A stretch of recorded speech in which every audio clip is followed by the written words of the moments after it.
la Chambre de commerce et d'industrie du Mali décentralise ses activités. Avec l'accompagnement des autorités de la transition et pour la première fois, elle tient son assemblée ordinaire à Ségou, une des régions économiques les plus dynamiques au Mali. En début de matinée de ce jeudi 17 mars 2022, la cité des Balanzans, sous la houlette du Premier ministre, chef du gouvernement, le Dr Choguel Kokala Maïga, a abrité une des cérémonies les plus solennelles pour le monde des affaires. La cérémonie d'ouverture de la session ordinaire de l'Assemblée consulaire couplée à la session budgétaire de la Chambre de commerce et d'industrie du Mali. Elle a reçu en outre la présence des autorités administratives et coutumières de toute la région, le Gotha du monde des affaires du Mali et les représentants de toutes les délégations régionales de la Chambre de commerce et d'industrie du Mali. La forte mobilisation autour de cette session témoigne de l'importance que les plus hautes autorités de notre pays accordent au secteur privé qui continue à émerger malgré la crise sanitaire et la crise socio-politique que notre pays connaît depuis les sanctions de la CEDEAO et de l'UEMOA.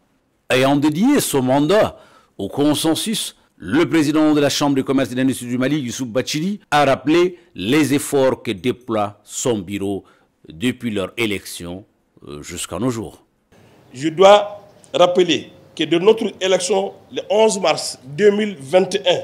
nous avons dédié ce mandat au consensus, car il est effectivement le fruit du consensus que nous avons prôné afin de créer une réelle synergie au sein du secteur privé malien. Je voudrais aussi souligner que la Chambre de commerce et d'industrie du Mali fournit beaucoup d'efforts dans l'encadrement des opérateurs économiques afin d'assurer une meilleure relance de notre économie nationale et assurer un bon approvisionnement du pays, surtout en ces moments. La présente session est assimilée à une session budgétaire au cours de laquelle nous allons examiner, adopter l'état d'exécution du budget 2021 ainsi que les projets de budget et des programmes d'activité 2022. C'est le lieu de rappeler que notre plan de mandature 2015-2020 envisageait déjà un ambitieux programme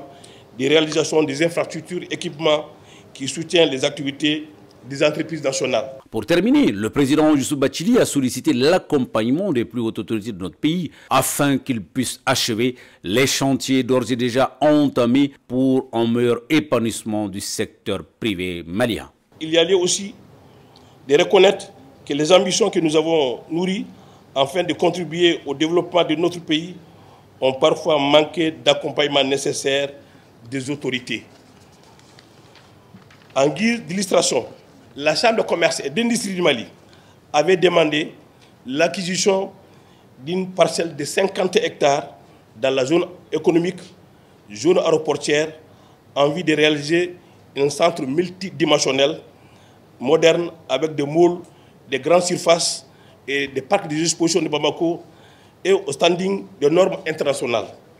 Certes, les autorités de l'époque avaient donné leur accord de principe,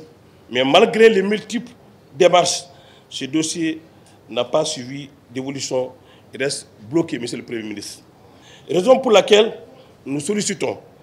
aujourd'hui auprès du gouvernement de la transition cet accompagnement nécessaire à la réalisation des grands projets que nous ambitions de faire.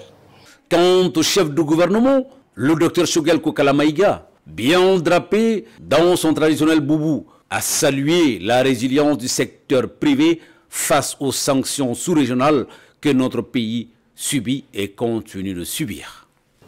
Cette session intervient dans un climat particulièrement délicat, où les sanctions, nous ne cesserons jamais de le dire, illégales, illégitimes et inhumaines, ont été décidées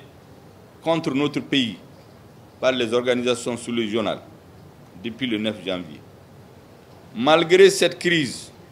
les acteurs du secteur privé national n'ont pas courbé l'échine, contrairement aux prévisions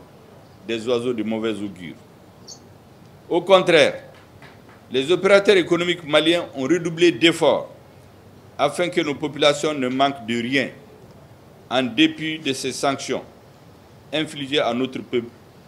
et à ses dirigeants. Par ailleurs, le chef du gouvernement a exhorté les soldats de l'économie à doubler d'efforts afin que notre pays retrouve sa place dans le concert des grandes nations. C'est le lieu pour moi, mesdames et messieurs,